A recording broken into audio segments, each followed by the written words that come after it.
며칠 전 저희 청년부 수련회 건 때문에 여수에 계시는 목사님, 저희 아버님께 전화를 드렸습니다. 통화를 하다가 갑자기 이런 말씀 하시는 거예요. 야, 아버지가 아직도 공부를 한다 이러시는 거예요.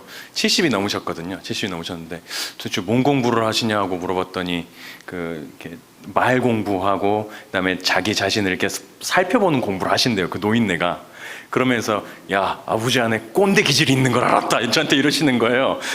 저희 아버님이 이게 목사님들 성격 스타일을 보시면은 제사장 같은 목사님들이 계세요. 이렇게 죄를 사하고 위로하시고 그래 괜찮습니다, 주님이 용서하십니다, 이런 분이 계신가 하면은요, 어떤 스타일의 선지자 같은 분들이 계세요. 그렇게 하면 죽고 네가 이렇게 해서 기도를 안 해서 그러는 거라고, 하나님께 안 심은 게 뭐가 나겠냐고.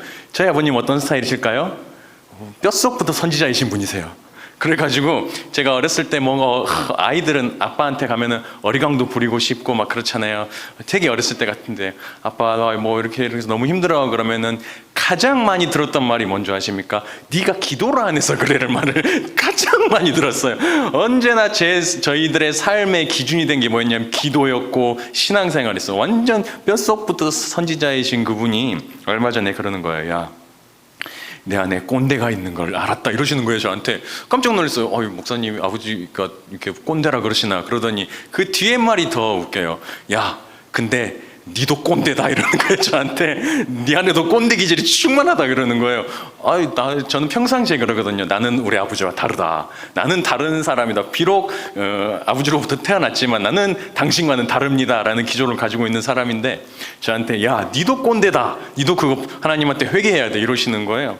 그래서 나는 사실은 뼛속까지 서윗한 사람인데, 서윗이 뭐냐면 스위트한 사람이라는 뜻입니다. 뼛속까지 굉장히 달달한 사람인데 왜 이러시나 라고 생각을 했는데요. 제가 그 말을 듣고 그냥 지나치고 싶었는데, 이 말씀을 준비하면서 계속 생각이 나요.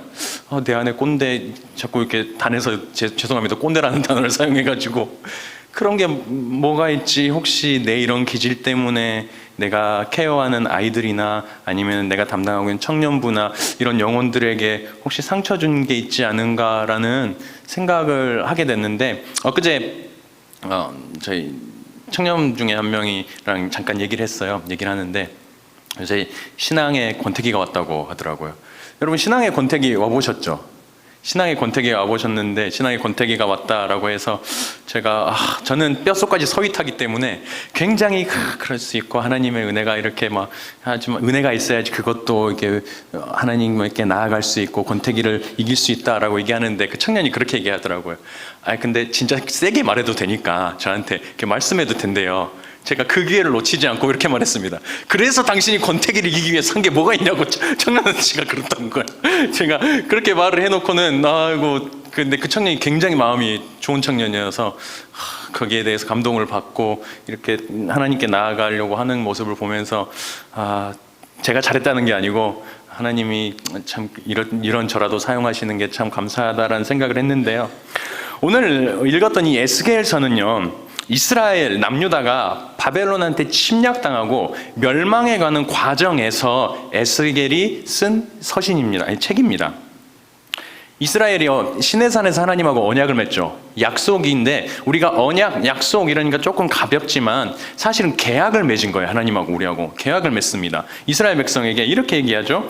하나님 한 분만을 섬기고 주님의 말씀에 순종해서 이웃을 사랑하는 백성으로 니네가 살아내면, 이스라엘아, 그러면 모든 민족 위에 뛰어난 복된 민족이 되어서 하나님의 나라를 이 땅 가운데에 펼치는 사람들이 될 것이다. 그러나 너희가 말씀을 떠나서 하나님을 떠나 우상을 섬기고 눈에 보이기 좋은 것, 육신과 쾌락을 따라 살면 가난과 전쟁과 전염병으로 너희가 저주를 받을 거야 라고, 이런 말씀을 가지고 이스라엘과 하나님이 계약을 맺습니다. 시내산에서.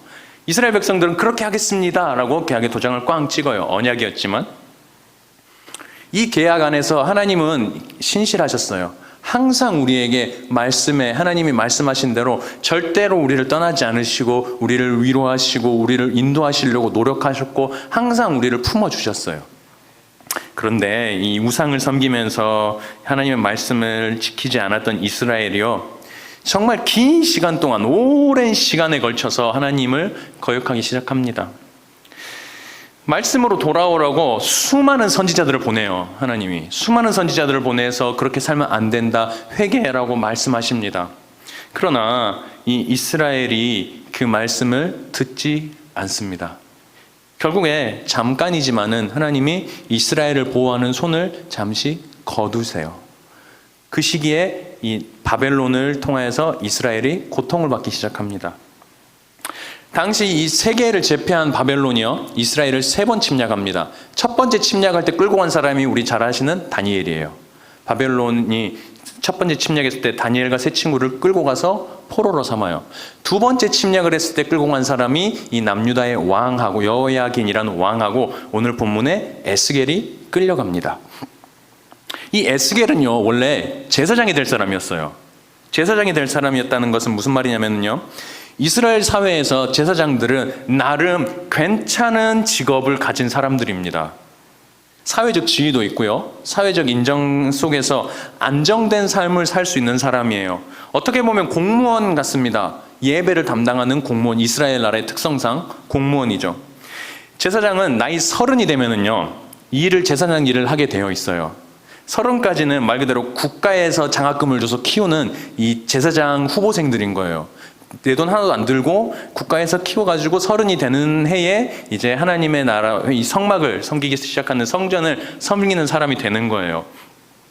제사장 가문으로 태어났고 국가 장학금 받아서 이제 5년만 있으면 정식 취업이 보장이 되는 그 사람이 바로 에스겔이었어요.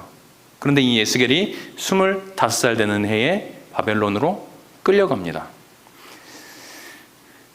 하루아침에 제사장 후보생에서 노예가 된 거예요. 그렇게 포로가 생활로 5년을 지난 이 30살이 된 어느 날 그발강가라는 데가 있습니다. 이 그발강가에 앉아서 망연자실하게 앉아 있었어요, 에스겔이. 그때 하나님이 에스겔을 찾아오십니다. 그리고 에스겔에게 사명을 주세요. 원래 제사장이 될 사람에게 이제 에스겔아, 너는 이 시간부터 선지자다라고 말을 하는 거예요. 그러면서 이렇게 말씀하세요. 결국에는 이스라엘이 완전히 멸망할 거야. 그리고 이스라엘이 이렇게 고생하고 있는 이유에 대해서 너희 백성들에게 가서 외쳐라 라고 에스겔에게 하나님이 사명을 주십니다. 에스겔은 그 말에 순종해요. 순종해서 사람들에게 외칩니다. 여러분, 이렇게 살면 안 됩니다. 회개하고 돌아가십시오. 하나님께 돌아오십시오 라고 말해요. 그런데 여러분 잘 아시겠지만은 지금 2030 세대들 가장 큰 특징이 뭔지 아십니까? 아무리 좋은 말, 천국의 말이 내려와도요, 나하고 관계가 좋지 않으면 안 들어와요. 아무리 하나님이 직통을 하시는 말씀이 어떤 사람을 통해서 내게 들려올지라도요, 이 사람과 나와의 관계가 맺어져 있지 않으면 이 사람의 말이 들리지가 않는 게 바로 이 시대의 사람들이에요. 우리 위의 세대 분들은 조금 그렇지 않아요. 생각해보고 맞는 말인 것 같은데 라고 하면은 그래, 맞는 말만 취하자 이렇게 해서 하는 경향이 있는데, 요새 젊은 사람들은 절대 그렇지 않아요. 나하고 관계가 좋지 않거나 뭔가 좀 내 상황이 너무 힘들면 아무리 좋은 말이 들어와도 잘 먹혀 들어가지가 않는 세대예요. 이스라엘이 그랬던 것 같아요. 에스겔을 통해서 하나님이 엄청난 말씀을 전하십니다. 그런데 이 비참한 노예 생활의 삶과 이 무게, 돌과 같이 굳어진 마음 때문에 에스겔을 통해서 선포되는 하나님의 말씀이 이 사람들에게 들려지지가 않아요. 그리고 결국 에스겔이 부름받은 지 7년 후, 끌려간 지 12년 후죠. 5년 하고 7년하고 더하니까 주전 586년에 예루살렘이 완전히 바벨론에게 멸망해서 이스라엘이라는 나라가 사라져버립니다. 돌같이 굳어진 마음에 아무리 하나님의 말씀과 사랑이 전달되어도 열매를 맺지 못한 거예요. 여러분, 자식을 키우다 보면 잔소리할 때 있잖아요. 근데 잔소리할 때 보면 우리는 이 아이들에게 정말 미워서 하는 얘기 아니고 잘 되라고 하는 얘기잖아요. 혹시나 잘못된 길 갈까봐 노파심에 하는 얘기고, 잘못된 일을 했을 때 이것을 고치기 위해서 잔소리를 하는 건데, 요새 저희 큰딸이 예전에는 제가 말 한마디만 해도 확 잘 들었거든요. 근데 요새 약간 이런 느낌이에요. 제가 뭔가 이 얘기를 하거나 너 이렇게 하면 안 돼 라는 얘기를 하면 약간 이 방바닥에 있는 이 무늬만 그냥 보고 있는 느낌이에요. 무슨 말인 줄 아세요? 귀로는 제가 이렇게 너 이렇게 하면 안 되고 이렇게 하면 잘 될 거고 이렇게 얘기하는데 아이는 눈이 밑으로 딱 가 있어요. 밑으로 가 있는 상태에서 분명히 방바닥에 있는 이 무늬의 줄무늬가 몇 개인지 세고 있을 거예요. 저는 이 아이에게 굉장히 많은 말을 하고 있지만 그래요. 그런 상황이 좀 된 것 같아요. 아이가 크니까. 그렇지만 말을 잘 듣긴 합니다. 오해하실까 봐 말씀드리는 거지만 굉장히 말을 잘 듣는 아이입니다. 네. 그런데 만약에 내가 이 말을 전했을 때에 이 아이가 듣지 않고 잘못된 길로 가서 나쁜 일을 당한다면 우리의 마음이 얼마나 어려울까요? 에스겔의 마음이 그랬어요. 하나님의 말씀 받아가지고 이스라엘 백성한테 전했는데 진짜로 예루살렘이 멸망해버린 거예요. 예루살렘 그러면 이스라엘 망합니다, 유다 망합니다 라고 말했는데 진짜 망해버린 거예요. 에스겔의 마음이 어땠을까요? 마음이 찢어졌겠죠. 제가 중고등부 시절에 저희 담당했던 전도사님이 한 분 계셨어요. 제가 굉장히 지금도 잊지 못하는데요. 대단히 특이한 이력을 가지신 분이셨어요. 그분이 우리 흔히 말하는 어두운 세계에서 활동하시다가 은혜 받아가지고 전도사님 된 분이거든요. 제가 그분 처음 봤을 때 언제였냐면은 잔뜩 술에 취해가지고요. 그분이 키가 한 180에 몸무게 120kg 막 이래요. 막 배에서 뱃일 하시고 공사판 하시고 몸이 진짜 이런 분이세요. 이런 분이 교회에서 술 냄새 풀풀 풍기고 우리 교회 제 개척교회 아버님 개척하실 때 와가지고 거기서 자고 거기서 진짜 소변 보고 토한 거 그 모습이 제 첫 기억이에요. 내 중고등부 담당 전도사님이 그때는 은혜를 받기 전이었죠. 근데 말씀으로 계속해서 케어를 받고 그분의 마음은 돌 같은 마음이 아니었나 봐요. 변화가 되니까 어느 날 신학교로 가셨어요. 그러더니 신학교를 가시더니 제가 중학생 때쯤에 우리 중고등부 담당 전도사님으로 오신 거예요. 오셨는데 이분 그런 세계에서 부르심을 받아서 그랬는지 진짜 특이했던 게 뭐냐면 저희 중고등부 구성이 어마어마했습니다. 저희 아이들이 어떤 식이었냐면요. 저희 1년 선배 중에 세계학교 통합짱이라고요. 세계학교에서 싸움을 가장 잘하는 형이 있었고요. 제 한 살 밑에 동생은 가기 학교 여자애들 여중에서 가장 싸움을 잘하는 아이였고, 하여간 그 동생은 또 자기 초등학교 6학년인데 학교 지역 하여간 별 이상한, 지금 저하고 개인적으로 연락을 하는 사람도 있어서 실명을 밝히지는 못하지만은 그런 사람들이에요. 15명 정도 되는데 2-3명 빼고 다 일진 아니면 문제 아들이었어요. 학교에서 내놓은 아이들이었고요. 양 부모님이 제대로 계신 분이 한 분도 없었어요. 이혼하셨든지 돌아가셨든지. 학교에서 내놓은 아이들이었고요. 진짜 중학생, 고등학생인데 술 먹고 담배 피고 평상시에 찾으려면 어디 가면 되냐면 PC방 가면 돼요. 지금은 안 그런데 저희는 PC방에서 이렇게 살았거든요. 근데 그 상황에서 그 전사님 오신 거예요. 아마 그 전사님이 아니고 다른 분이었으면 이 아이들 케어 못했을 것 같아요. 근데 자기가 똑같은 삶을 살다 보니까 어떻게 하냐면요, 아이들을 싹 불러 모아요. 불러 모아서 하여간 술 먹어도 되고 담배 피워도 되고 하니까 일단 교회로 오게 하는 거예요. 그래서 보면은 애들이 담배 어디서 훔쳐 피울 돈은 있는데요, 뺏어갈 돈이 있는데 밥 먹을 돈이 없어요. 그래가지고는 어떻게 하냐면 라면 한 15개를 끓입니다. 이만한, 교회 가면 이 큰 냄비 있잖아요. 거기 여러분 라면 15개 끓이려면 물을 15개만큼 다 부으면 안 됩니다. 아시죠? 한 10개나 부어야 돼요. 부어가지고는 15개를 끓여서 각 사람이 하나씩 이렇게 대접을, 이렇게 요만한 음색 대접 있죠. 그걸 가지고 삥 둘러요. 그래서 손 빠른 사람이 많이 먹는 거예요. 막 담아서 일단 면부터 싹 있고 후루룩 먹고, 밥이 있으면 말아 먹고 없으면 말고. 교회 권사님들 참 고생하셨어요. 그때 한 달치 먹을 이 김치, 쌀이 일주일 있으면 없어져요, 교회 안에서. 그러니까 사실 권사님들이 좀 싫어하셨어요. 근데도 전사님이 이렇게 아이들을 모으더라고요. 그리고 사실 교육전사님 그때 당시에, 지금 한 20년 가까이 됐으니까 그때 당시에 사례비 빤하잖아요. 근데 불러가지고 돈이 없으니까 우리가 주로 많이 먹었던 게 뭐였냐면, 혹시 전주에선 이거 해먹는지 모르겠어요. 이게 우유하고요, 계란하고 밀가루하고 소금, 설탕 이렇게 타가지고 이렇게 막 이렇게 하면은 이걸 이렇게 섞어가지고 부치면 전같이 나오거든요. 혹시 먹어보신 분 안 계시죠? 전라도 요수만 먹는 음식인데요. 그게 이렇게 해놓으면 꽤 많이 나옵니다. 그거 가지고 아이들이랑 같이 먹고 그랬어요. 제가 보니까 사실 그 전사님 지금 돌아보니까 교만한 소리인지 모르겠는데 설교도 그닥 뛰어나지 않았던 것 같아요. 이렇게 그쪽 생활하시다가 신학교 잠깐 가셨는데 뭐 이렇게 메시지가 있으시겠어요. 그리고 저희 교회 중고등부 프로그램이 없었어요. 그냥 예배 드리고 토요일날 예배 드리고 주일날 어른 예배 드리고. 근데 그 전사님한테 뭐가 있었냐면은 영적인 욕심이 있었어요. 아이들에게 영적인 욕심이 있어가지고 뭘 했냐면 방학이 되면은 저희 교회 뒤에 보면은 산이 엄청난 산이 있어요. 뭐 물론 모악산 같은 데하고는 비교 안 되지만 뒷동산이 하나 있습니다. 거기 가면 밤에 고라니도 나오고 가끔 뱀도 이렇게 지나가고 막 그래요. 거기를 아이들을 데리고 올라가는 거예요. 올라가서 진짜 그때 시절이라서 지금 생각해보면 까마득한데요. 나무 하나를 붙잡습니다. 들어보셨죠? 나무 뿌리 뽑을 때까지 기도한다는 얘기. 실제로 그걸 저희가 했어요. 나무를 자꾸 흔들면서 기도를 하는 거를 통성으로, 방언으로. 그리고 꼭 이 1년에 한두 번은 기도원을 갔어요. 이름도 안 까먹어요. 천성산 기도원이라고. 진짜 올라갔는데 천성 같아요. 얼마나 올라가야 되는지 산으로. 올라가서 밤에 기도회하고 그 기억이 있어요. 설교도 그닥 대단한지 모르겠고 그 다음에 프로그램도 그닥 뭐 뛰어난 게 없었던 것 같은데 그분 안에 복음에 대한 열망이, 아이들의 영혼에 대한 이 욕심이 있으셨던 것 같아요. 지금도 참 기억나요.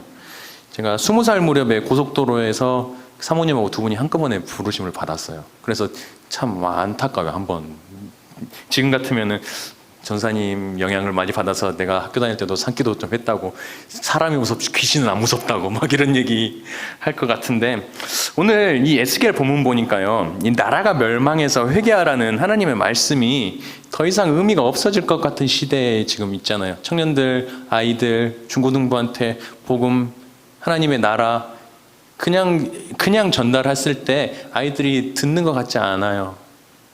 그런데 오늘 하나님이 이 에스겔을 2절에 보면요, 마른 뼈로 가득한 곳으로 부르세요.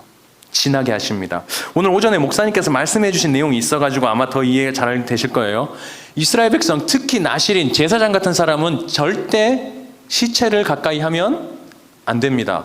하나님께 나갈 수가 없는 상황이 되는 거예요. 근데 하나님이 하필 어디로 부르십니까? 마른 뼈들로 가득한 이 시체 밭으로 부르는 거예요. 에스겔에게 대단한 충격이었을 것 같아요. 이스라엘 사람들한테 있어서 이 시체를 통한 부정함이라는 건 대단한 거였거든요. 그래서 여러분, 이 신약의 선한 사마리아인 비유 보면 레위인하고 제사장이 이 사람이 다친 피 묻은 사람을 보고 그냥 지나가 버리는 이유가 부정해질까 봐 그냥 지나가 버리는 거예요. 그런데 오늘 하나님이 이 뼈가 심이 많은 골짜기 에스겔을 지나게 하세요. 내게 어울리지 않는 곳, 절망의 냄새가 가득하고요, 육체와 영적 무력함이 가득한 희망이 없는 곳으로 하나님이 때로 우리를 부르실 때가 있어요. 3절에 그리고 이렇게 물어보십니다. 인자야, 이 뼈들이 능히 살겠느냐? 당연히 못 살죠. 생명이 없는데 어떻게 뼈가 살아납니까? 그때 에스겔이 대답해요. 주여 여호와께서 아시나이다.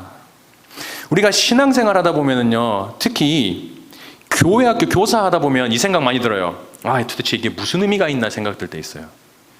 뭔 소망이 있고 무슨 열매가 있나 하는 일이 있을 때가 있어요. 아이들을 보다 보면 내가 지금 이거 할 시간 아니고 내 상황에 내 코가 석잔데 무슨 아이들을 가르치나, 나도 마른 뼈인데 얘네들은 변화가 없어 라는 그런 아이들을 만날 때가 있다는 거예요. 그때 주님이 슬쩍 다가오셔서 이렇게 말씀하셔요. 우리 교사들에게, 또 아이를 담당하는 사람들에게, 교육자들에게, 이 뼈가 능히 살겠느냐라고 물어보는 거예요. 그때 솔직히 못 살 것 같아요. 못 살 것 같지만 이렇게 우리가 고백해요. 하나님, 솔직히 못 살 것 같지만 주님이 하시면 하십니다라는 고백하면요, 주님이 이번에는 그 다음 단계로 넘어가세요. 4절 보면 뭐라고 하냐면요, 또 내게 이르시되 너는 이 모든 뼈에게 대언하여 이르기를 너희 마른 뼈들아 여호와의 말씀을 들을지어다라고 해요. 이제는 마른 뼈에게 하나님의 말씀을 전하라고 하세요. 말씀 잘 전하고 못 전하고 재미있게 전하고 능력 있게 전하는 건 둘째 문제고요. 우리가 교사로서, 그다음에 교육자로서 해야 될 게 뭐냐면 대언하는 겁니다. 하나님의 말씀을 전하는 거예요.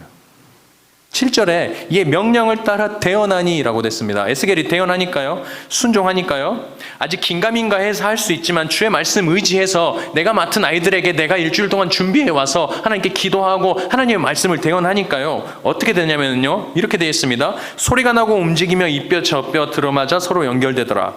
순종하고 우리 교사가 하나님의 복음을 가지고요. 전달하는 선생님들 밑에서 키워진 아이들은요. 이 신앙의 싹이 뽀시락뽀시락 소리가 나요. 그리고 당장에 사람 될 것 같지 않은 아이들이요.